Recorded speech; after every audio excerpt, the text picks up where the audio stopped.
pessoal, vamos seguir então com as nossas leis de Newton. Quando a gente fala da segunda lei de Newton, a gente diz que uma força produz uma aceleração, ou quando um corpo está em aceleração, existe uma força atuando sobre esse corpo. E a gente quer dizer, na verdade, que a resultante das forças aplicadas, ela é igual ao produto da massa, a massa do objeto que está sofrendo essa força, vezes a aceleração desse objeto. Então, se meu objeto estiver em velocidade constante, eu não tenho força aplicada. A minha força resultante, ela vai ser responsável por todas essas variações que ocorrem no movimento. Por que eu vou falar de força resultante? Porque às vezes a gente diz assim, não tem nenhuma força atuando sobre o corpo. Só que às vezes eu tenho duas forças de mesma intensidade, sinais opostos, atuando sobre o corpo, e essas forças vão se anular, e aí meu objeto vai estar em repouso. Então eu falo em força resultante. E a origem dessas forças, ela pode ser por contato, ou pode ser forças que ocorrem à distância, como por exemplo o que a gente chama de forças de campo. A força, ela é uma grandeza vetorial, e portanto ela vai ter módulo, direção e sentido. Como por exemplo, este bloco apoiado numa superfície, aqui eu já nem exemplifiquei a força peso, porque junto à força peso existe uma força normal, que ela tem a mesma direção, a mesma intensidade e sentidos opostos, a força normal em relação à força peso, e portanto aqui eu tenho uma condição de equilíbrio na vertical.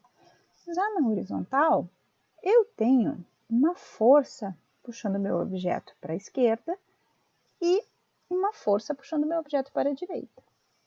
Então eu vou dizer que a força que está puxando meu objeto para a esquerda é de menos 4 newtons e a força que está puxando meu objeto para a direita ela é de mais 6 newtons. Nesse caso, foi definida uma intensidade de 4 para a força 1 e de 6 para a força 2. Mas quem é o resultante desse meu movimento? Quem é a força que vai ser responsável para que esse bloco se mexa? É uma força de 2 newtons para a direita, porque vai ser o somatório dessas forças de F1 e F2.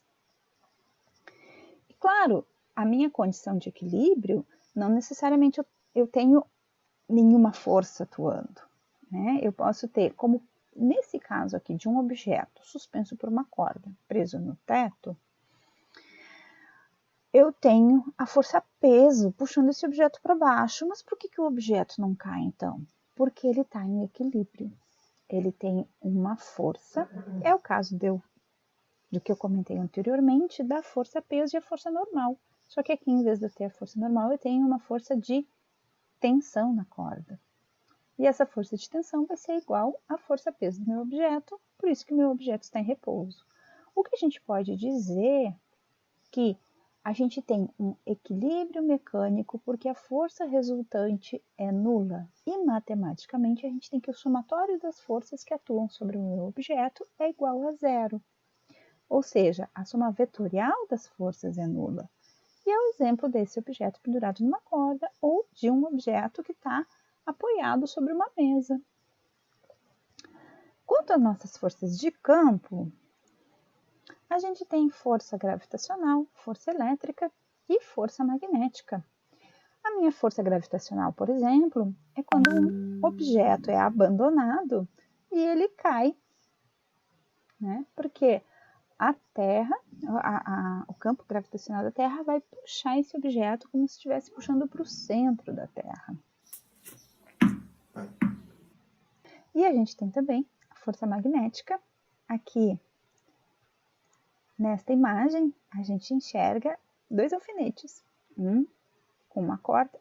Nessa imagem, a gente enxerga dois alfinetes, um com uma corda e o outro simplesmente espetado numa base de isopor.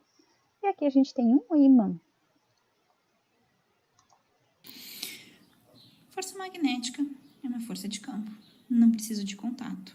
Então, aqui a gente tem um alfinete, um ímã, um outro alfinete.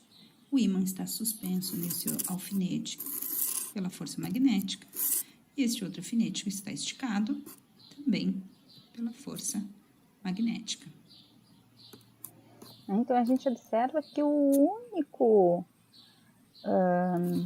mesmo passando um palitinho de madeira a gente ainda percebe a existência desse campo magnético e quando a gente mexe no ímã também.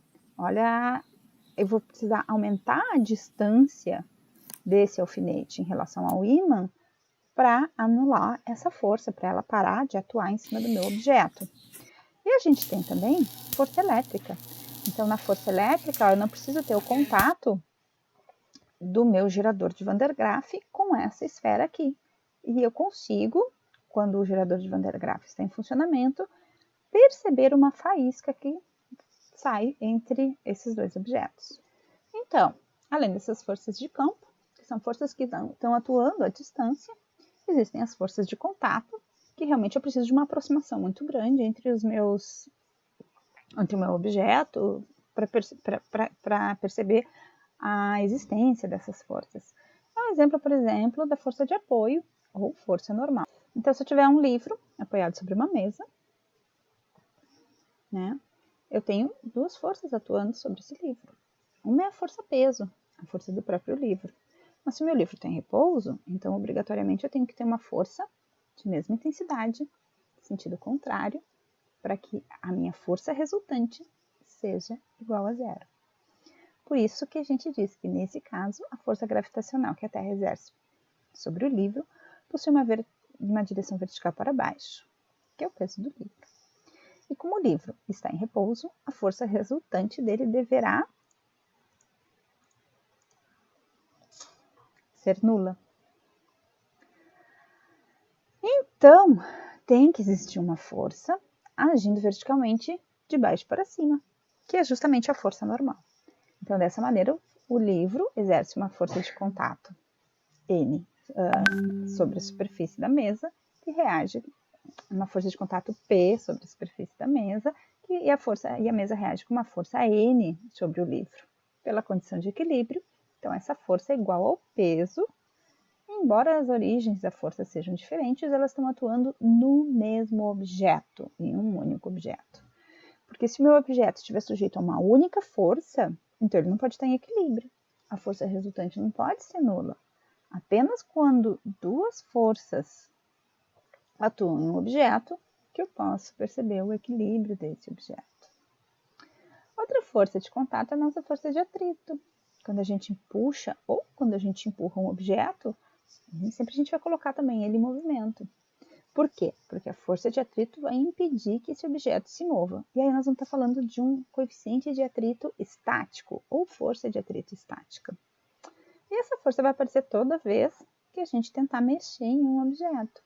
Mas se eu conseguir romper essa força de atrito estático, a força de atrito cinética vai entrar em ação.